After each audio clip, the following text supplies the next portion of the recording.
আসসালামু আলাইকুম। কানিজ ফাতেমা লোপা স্বাগত জানাচ্ছি এনটিভির সকালের খবরে। ক্রাউন সিমেন্ট শিরোনাম দেখছিলেন, এবারে নিয়ে যাচ্ছি পুরো খবরে। এখন জন্ম সনদ দিয়ে খোলো বিকাশ স্টুডেন্ট অ্যাকাউন্ট। নিজের বিকাশ নিজে কর। গেল কয়েকদিনের সহিংসতায় এখন পর্যন্ত 147 জনের মৃত্যুর তথ্য পাওয়া গেছে বলে জানিয়েছেন স্বরাষ্ট্রমন্ত্রী আসাদুজ্জামান খান কামাল।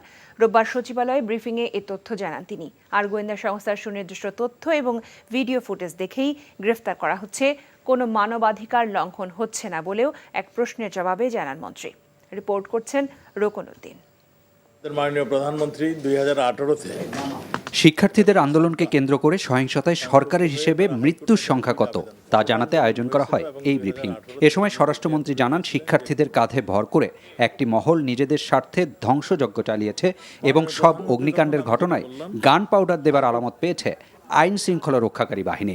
147 জন এখন পর্যন্ত আমাদের হিসাবে রয়েছে, তাই তো?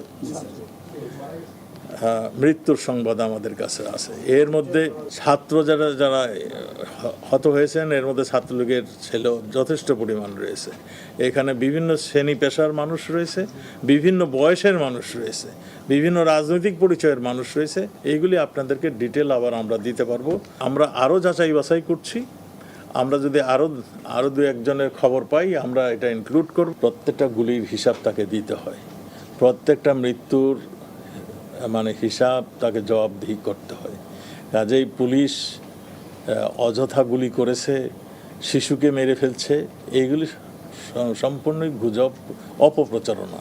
এ সময় তার কাছে সাংবাদিকরা জানতে চান, গেল কয়েকদিনে গ্রেফতার করার ক্ষেত্রে মানবাধিকার লঙ্ঘনের অভিযোগ তুলছেন অনেকে। প্রত্যেকটা অ্যারেস্ট আমাদের গোয়েন্দা বাহিনী লিস্ট করে দিচ্ছে পুলিশকে। প্রত্যেকটা অ্যারেস্ট ভিডিও ফুটেজ দেখে করা হচ্ছে। এখন যদি কেউ বলে যে আমরা করিনি, আমরা যাইনি, ভিডিও ফুটেজটা তো রয়েছে। নিরাপদ মনে করলেই শিক্ষার্থীদের আন্দোলনের সমন্বয়কদের গোয়েন্দা কার্যালয় থেকে ছেড়ে দেওয়া হবে বলেও জানান স্বরাষ্ট্রমন্ত্রী। রাজনৈতিক দল কিংবা কারা তোমাদেরকে এই ধরনের প্রচারণা দিয়েছে, যেতে কারণ পরবর্তী যে সহিংস রূপ নিল, এইগুলো আমরা তারাকে জিজ্ঞাসা করেছি। রোকন উদ্দিন, এনটিভি নিউজ, ঢাকা। কোটা সংস্কার আন্দোলনের 6 সমন্বয়কের নিরাপত্তা নিয়ে পরিবারের উদ্বিগ্ন হবার কিছু নেই।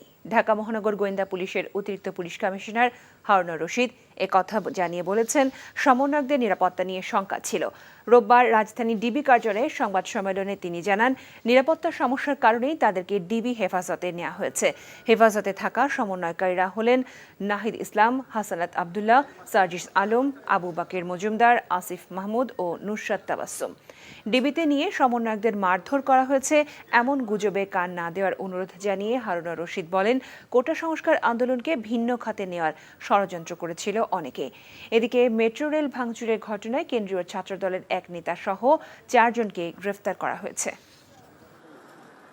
এই কোমলমতি শিক্ষার্থীদেরকে ঘিরেই কিন্তু একটি অসাধু চক্র জামাত বিএনপি, যারা তাদের সুযোগকে অনুপ্রবেশ করে তারা ঢাকা শহরকে, তারা একটা গণতান্ত্রিক সরকারকে তারা পতন ঘটাতে চেয়েছিল। তারা রাষ্ট্রের সবচেয়ে গুরুত্বপূর্ণ স্থাপনাগুলিতে তারা আগুন লাগানোর চেষ্টা করেছিল পূর্বকল্পিতভাবে। আবার যদি তারা আন্দোলনের কোনো কিছু করতে চায়, সে কারণে আমি মনে করি নিরাপত্তার স্বার্থেই কিন্তু তাদেরকে আমরা আমাদের ডিবি হেফাজতে নিয়ে এসেছি। সাম্প্রতিক সহিংসতায় খুনের সাথে জড়িতদের খুঁজে বের করে শাস্তি দেওয়া হবে বলে জানিয়েছেন প্রধানমন্ত্রী শেখ হাসিনা।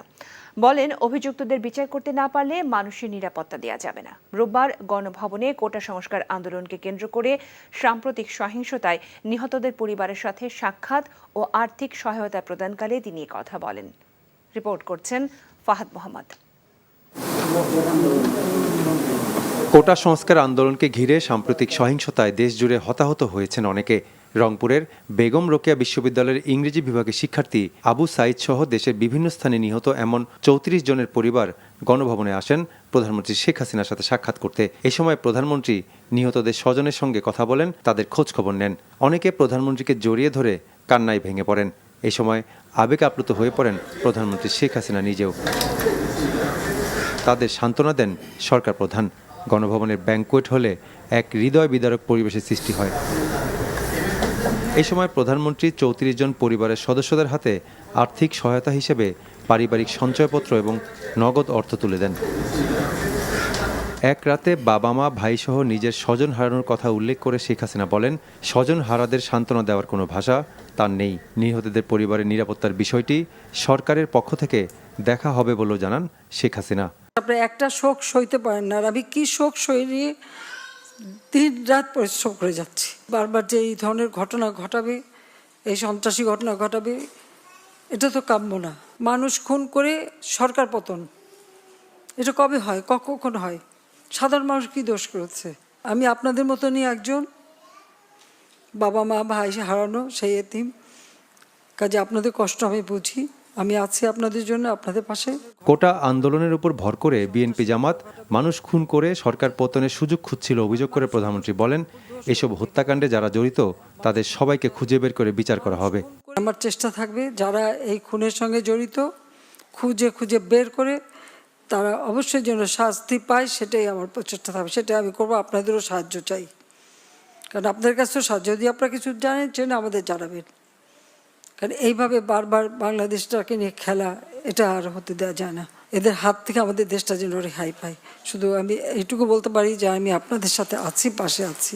নিহত পরিবারের সদস্যদের সব ধরনের সহযোগিতার আশ্বাস দেন প্রধানমন্ত্রী শেখ হাসিনা। আপনাদের চোখের পানি দেখতে হচ্ছে, এটাই সবচেয়ে কষ্ট। Fahad Mohammad, NTV news, Dhaka.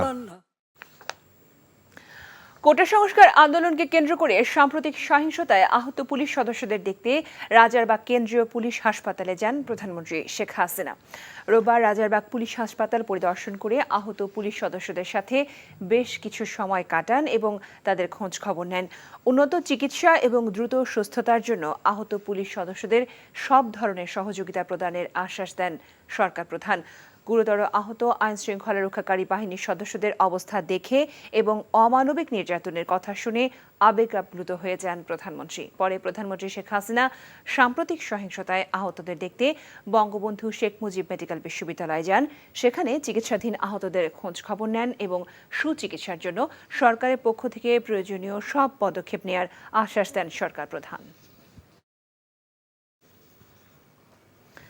BNP জামাত গণ অভ্যুত্থান ঘটিয়ে 19 জুলাই রাতে গণভবন দখলের পরিকল্পনা করেছিল বলে অভিযোগ করেছেন আওয়ামী লীগ সাধারণ সম্পাদক ওবায়দুল কাদের। রোববার রাজধানী তেজগাঁওয়ে গরিব দুস্থদের মাঝে খাদ্য বিতরণ অনুষ্ঠানে এই অভিযোগ করেন তিনি। কোটা আন্দোলন ও সহিংসতার ঘটনার সাথে নোবেলজয়ী ডক্টর মোহাম্মদ ইউনূস সহ দেশ বিদেশ থেকে অন্যান্য বিবৃতিদাতাদের কোনো সংযোগ আছে কিনা তাও ভেবে দেখা হচ্ছে বলে সরকার জানান ওবায়দুল কাদের। আর ডক্টর ইউনূস দেশের কোনো সংকট বা দুর্যোগে মানুষের পাশে থাকে না বলেও মন্তব্য করেন আওয়ামী লীগ সাধারণ সম্পাদক। এছাড়া সাম্প্রতিক সহিংসতার ঘটনায় আওয়ামী লীগ আক্রমণকারী নয় বরং আক্রান্ত দাবি করে ওবায়দুল কাদের বলেন, মধ্যযুগীয় বর্বরতা দেখিয়েছে বিএনপি জামাত। গণ অভ্যুত্থান ঘটিয়ে শ্রীলঙ্কা স্টাইলে প্রধানমন্ত্রীর বাড়ি দখল করার টার্গেটও ওই রাতে ছিল, যদি কারফিউ জারি না হতো।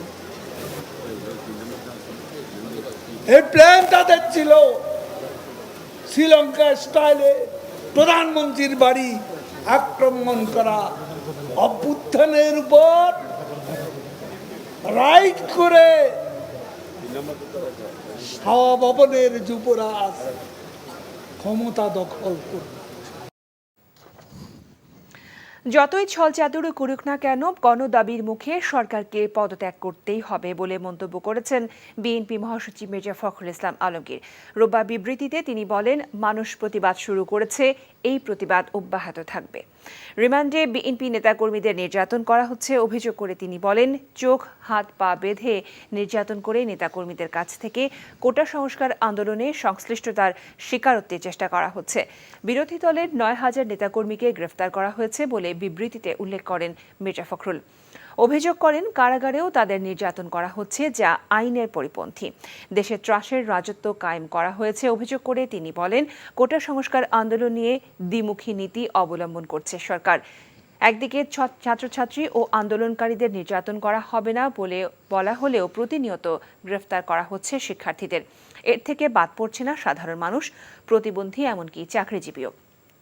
দিন দিন নিরীহ শিক্ষার্থীর মৃত্যুর সংখ্যা বাড়ছে উল্লেখ করে বিএনপি মহাসচিব বলেন, মৃত্যুকে ধামাচাপা দিতেই তালিকা প্রকাশ করা হচ্ছে না। এদিকে বিএনপির জাতীয় ঐক্যের আহ্বানে সংহতি প্রকাশ করেছে 12 দলীয় জোট। কোটা সংস্কার আন্দোলনের সময় সরকারি প্রতিষ্ঠানসমূহ ক্ষতিগ্রস্ত হওয়ার দায় সরকারের, এমন অভিযোগ করে দায়িত্বে থাকা ব্যক্তিবর্গের পদত্যাগের দাবি জানিয়েছেন জাতীয় পার্টির মহাসচিব মুজিবুল হক চুন্নু। রোববার রাজধানী বনানীতে দলটির চেয়ারম্যানের কার্যালয়ে আয়োজিত যৌথ সভা শেষে ব্রিফিংয়ে তিনি কথা বলেন। চুন্নু বলেন, শিক্ষার্থীদের যৌক্তিক আন্দোলনে সর্বস্তরের মানুষ স্বতঃস্ফূর্তভাবে অংশ নেয়, কিন্তু সরকার আন্দোলন দমাতে বর্বর আচরণ করে। বৈষম্য বিরোধী ছাত্র আন্দোলনের প্রতি জাতীয় পার্টির সমর্থন অব্যাহত থাকবে বলেও তিনি জানান।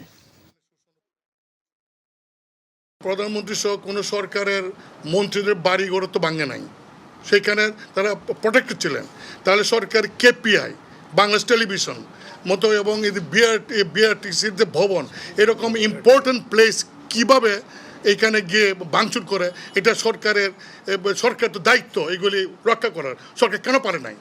সরকারের দুর্বলতা, সরকারি দুর্বলতার জন্য যে সমস্ত মন্ত্রণালয়ের মন্ত্রী তাদের এটা দায়িত্ব নেওয়া চলে যাওয়া উচিত। সুবিধাজনক সময়ে বাতিল হওয়া স্পেন সফরে যাবেন বলে জানিয়েছেন প্রধানমন্ত্রী শেখ হাসিনা। ঢাকায় নিযুক্ত স্পেনের রাষ্ট্রদূত গ্যাব্রিয়েল সিস্টিগা ওচোয়া ডি সিনসেক্রো রোববার প্রধানমন্ত্রীর সঙ্গে গণভবনে দেখা করতে গেলে তিনি একথা জানান। এ সময় তারা দুই দেশের স্বার্থ সংশ্লিষ্ট বিষয় নিয়ে আলোচনা করেন। বাংলাদেশের বিভিন্ন খাতে স্প্যানিশ উদ্যোক্তাদের আরও বেশি বিনিয়োগ করার জন্য রাষ্ট্রদূতের প্রতি আহ্বান জানান প্রধানমন্ত্রী। স্পেনের প্রধানমন্ত্রী পেদ্রো সানচেজ পেরেজের আমন্ত্রণে গত 21 তারিখ স্পেন সফরে যাওয়ার কথা ছিল প্রধানমন্ত্রী শেখ হাসিনার, কিন্তু দেশের বিদ্যমান পরিস্থিতির কারণে তিনি তার সেই সফর বাতিল করেন।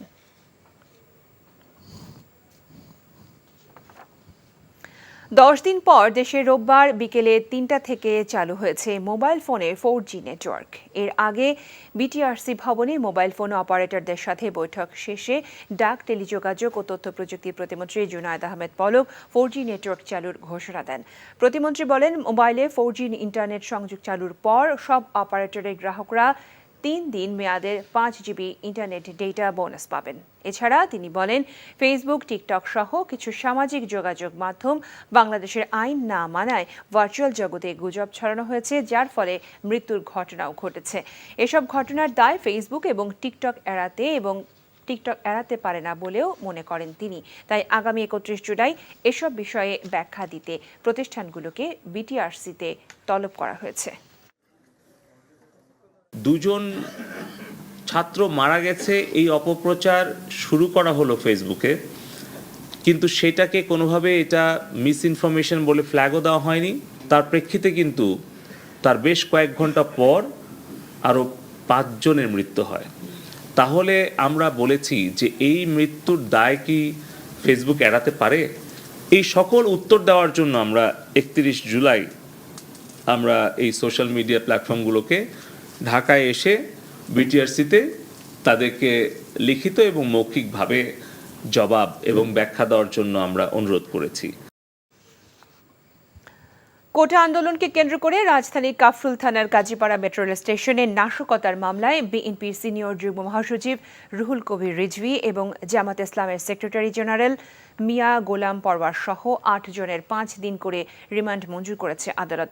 রোববার শুনানি শেষে ঢাকা মেট্রোপলিটন ম্যাজিস্ট্রেট মোহাম্মদ মইনুল ইসলামের আদালত এই আদেশ দেন। রিমান্ড দেয়া অপর আসামিরা হলেন বিএনপির প্রচার সম্পাদক সুলতান সালাউদ্দিন টুকু, সাংগঠনিক সম্পাদক কাজী সাইদুল আলম বাবুল, গণ অধিকার পরিষদের একাংশের সভাপতি নুরুল হক নূর, ঢাকা মহানগর উত্তর বিএনপির সদস্য সচিব মোহাম্মদ আমিনুল হক, বিএনপির সমর্থক মোহাম্মদ মাহমুদুস সালেহিন ও MA সালাম। এর আগে মামলাটির তদন্ত কর্মকর্তা ডিবি পুলিশ আসামিদের আদালতে হাজির করে গ্রেফতার দেখানো সহ প্রত্যেকের 10 দিনের রিমান্ড আবেদন করেন। এখন জন্ম সনদ দিয়ে খোলো বিকাশ স্টুডেন্ট অ্যাকাউন্ট। নিজের বিকাশ নিজে কর। সাবেক আইজিপি বেনজির আহমেদের অবৈধ লেনদেনের বিষয়ে প্রাথমিক প্রমাণ পাওয়া গেছে বলে জানিয়েছেন দুর্নীতি দমন কমিশনের আইনজীবী এম খুরশিদ আলম খান। রোববার বিচারপতি নজরুল ইসলাম তালুকদারের নেতৃত্বাধীন হাইকোর্টের দ্বৈত বেঞ্চে সাবেক এই পুলিশ প্রধানের অবৈধ সম্পদের বিষয়ে প্রতিবেদন দাখিল করে দুদক। পরে দুদক আইনজীবী জানান, দুদক কর্মকর্তারা বেনজিরের বিষয়ে সন্দেহভাজন লেনদেনের বিষয়টি অনুসন্ধান করছেন। পাশাপাশি দেশের বাইরে আরও কিছু আছে কিনা সেটিও খতিয়ে দেখা হচ্ছে। এর আগে গত 23 এপ্রিল বেনজির আহমেদের বিরুদ্ধে জ্ঞাত আয় বহির্ভূত সম্পদ অর্জনের অভিযোগ অনুসন্ধানের অগ্রগতি প্রতিবেদন দিতে দুদককে আদেশ দেয় হাইকোর্ট। অনুসন্ধানের অগ্রগতির 2 মাস পর হলফনামা আকারে আদালতে প্রতিবেদন দাখিল করতে বলা হয়। সহিংসতার সময় বন্ধ থাকায় চট্টগ্রাম বন্দরে বিজিএমইএর সদস্য শিল্প প্রতিষ্ঠানের জন্য পণ্য খালাসের ক্ষেত্রে সর্বোচ্চ 7 দিনের জরিমানা মওকুফ করার নীতিগত সিদ্ধান্ত নেওয়া হয়েছে বলে জানিয়েছেন নৌপরিবহন প্রতিমন্ত্রী খালিদ মাহমুদ চৌধুরী। রোববার সচিবালয়ে তৈরি পোশাক শিল্পের ব্যবসায়ীদের সংগঠন বিজিএমইএর নেতৃবৃন্দের সাথে বৈঠক শেষে এই কথা জানান তিনি। পণ্য খালাসের ক্ষেত্রে বন্দরে ডিজিটাল ক্লিয়ারেন্স নিতে হয়, কিন্তু ইন্টারনেট বন্ধ থাকায় তা সম্ভব হয়নি বলেও জানান প্রতিমন্ত্রী। এ সময় বিজিএমএর সভাপতি জানান, সাম্প্রতিক সহিংসতার ঘটনায় তাদের প্রায় 7,400 কোটি টাকা ও মজুরির ক্ষেত্রে 1,150 কোটি টাকার ক্ষতি হয়েছে। সঠিক সময়ে পণ্য দিতে না পারায় এখনও কোনো ক্রেতা ক্রয়াদেশ বাতিল করেননি বলেও জানান তিনি। আমরা তাদেরকে বলেছি তাদের যে তালিকা আছে সেই তালিকাটা আমাদের কাছে যদি দেওয়া হয় তাহলে আমরা সর্বোচ্চ 7 দিনের একটা ড্যামারেজ মওকুফ করার নীতিগত সিদ্ধান্ত নিয়েছি। সেটা শুধু বিজিএম এর ক্ষেত্রে, জেনারেল না, সবার ক্ষেত্রে না। শিক্ষার্থীদের আন্দোলনকে কেন্দ্র করে সহিংসতায় মৎস্য ও প্রাণী সম্পদ অধিদপ্তরের প্রায় 5.5 কোটি টাকার ক্ষতি হয়েছে বলে জানিয়েছেন মন্ত্রী আব্দুর রহমান। রোববার সচিবালয়ে এক ব্রিফিংয়ে কথা জানান তিনি। মৎস্য ও প্রাণী সম্পদ অধিদপ্তরের সাভার কার্যালয়ে হামলায় প্রায় 3,75 লাখ টাকা এবং রংপুর কার্যালয়ে হামলায় প্রায় 1.5 কোটি টাকার সম্পদের ক্ষতি হয়েছে বলে মন্ত্রী জানান। সাভারে হামলার অভিযোগে এখন পর্যন্ত 14 জনকে গ্রেফতার করা হয়েছে বলেও তিনি জানান। এ সময় এক প্রশ্নের জবাবে আব্দুর রহমান জানান, যে কোনো মৃত্যুর ক্ষতি অপূরণীয় আর বিচার বিভাগীয় তদন্ত সাপেক্ষে প্রতিটি হত্যাকাণ্ডের বিচার করা হবে। আগামী কয়েকদিনের মধ্যে কারফিউ পরিস্থিতি উঠে যাওয়ার আশা প্রকাশ করেছেন প্রধানমন্ত্রীর বেসরকারি শিল্প ও বিনিয়োগ উপদেষ্টা সালমান এফ রহমান। আগারগাঁওয়ে বাংলাদেশ বিনিয়োগ উন্নয়ন কর্তৃপক্ষ বিডা ভবনে রোববার ব্যবসায়ীদের সঙ্গে মতবিনিময় সভা শেষে ব্রিফিংয়ে তিনি এমন আশাবাদ প্রকাশ করেন। তিনি জানান, মতবিনিময়ে ব্যবসায়ীরা 5টি সমস্যা চিহ্নিত করেছে। চট্টগ্রাম পোর্টে কন্টেইনার জট সহ বিভিন্ন সমস্যার কথা বলেছেন তারা। এছাড়া এনবিআরের সঙ্গে ব্যবসায়ীদের কিছু ইস্যু রয়েছে এবং বাংলাদেশ ব্যাংক ও অর্থ মন্ত্রণালয়ের সঙ্গেও কিছু বিষয় আছে। ব্যাংকের সুদ হার ছাড় কিংবা বিলম্বে কিস্তি জমার সুযোগের বিষয়টি বিবেচনার কথা বলেছেন ব্যবসায়ীরা। এছাড়া ইন্টারনেট ও বিদ্যুৎ জ্বালানিতে সমস্যার কথাও উঠে এসেছে বৈঠকে। আপনারা জানেন যে 5টা সমস্যাগুলি তারা বলেছে। একটা ওনাদের সমস্যাটা হচ্ছে চিটাগং পোর্টে এনবিআর এর সাথে আইসিটি ব্যাংকিং এর অনেক সমস্যা সম্বন্ধে তারা আমাদেরকে বলেছেন। বিদ্যুৎ গ্যাসে যে সমস্যাগুলি বলা হয়েছে সেটাও আমরা কতটুকু আমরা সেপারেটলি বসে আমরা চেষ্টা করব। কারফিউটা এটা একদম নর্মালসিতে আমরা ইনশাআল্লাহ চলে আসব। বিভিন্ন খাতের তারা আমাদেরকে যেন লিখিতভাবে তারা জানায় তাদের কি ক্ষতি হয়েছে। দেশের বিচার ব্যবস্থাকে খাটো করা ও সুপ্রিম কোর্টের পাশাপাশি আন্তর্জাতিক অপরাধ ট্রাইব্যুনাল নিয়ে কুৎসা রটানোর মাধ্যমে আদালত অবমাননায় আইনজীবী মোহাম্মদ মহসিন রশিদ ও প্রবাসী সাংবাদিক কনক সারোয়ারের প্রতি আদালত অবমাননার নোটিশ ইস্যু করেছেন আপিল বিভাগ। আদালত অবমাননার জন্য কেন তাদের শাস্তি দেওয়া হবে না এ বিষয়ে কারণ দর্শাতে বলা হয়েছে। এ বিষয়ে ব্যাখ্যা দিতে তাদের আগামী 29 আগস্ট আদালতে হাজির হতে নির্দেশ দেওয়া হয়েছে। অনলাইনে টক শোতে দেওয়া বক্তব্যের সূত্রে দুজনের বিরুদ্ধে আদালত অবমাননার অভিযোগে করা এক আবেদনের শুনানি নিয়ে প্রধান বিচারপতি ওবায়দুল হাসানের নেতৃত্বাধীন 7 সদস্যের আপিল বিভাগ রোববার এই আদেশ দেন। পরবর্তী শুনানির জন্য 29 আগস্ট দিন ধার্য রেখেছে আপিল বিভাগ। এই সময়ে আইনজীবী মোহসিন রশিদকে সুপ্রিম কোর্টের উভয় বিভাগে আইন পেশা পরিচালনা করা থেকে বিরত থাকতে নির্দেশ দেওয়া হয়েছে। এই ছিল সকালের খবরে। এই খবরের ভিডিও সহ আপডেট জানতে ভিজিট করুন NTV অনলাইন www.ntvbd.com। এছাড়াও NTVর জনপ্রিয় সব অনুষ্ঠান ও খবরের আপডেট জানতে ভিজিট করুন আমাদের ইউটিউব ও ভেরিফাইড ফেসবুক পেজ।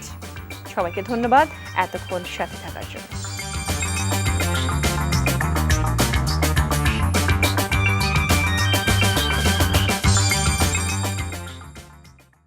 এখন জন্ম সনদ দিয়ে খোলো বিকাশ স্টুডেন্ট অ্যাকাউন্ট। নিজের বিকাশ নিজে কর।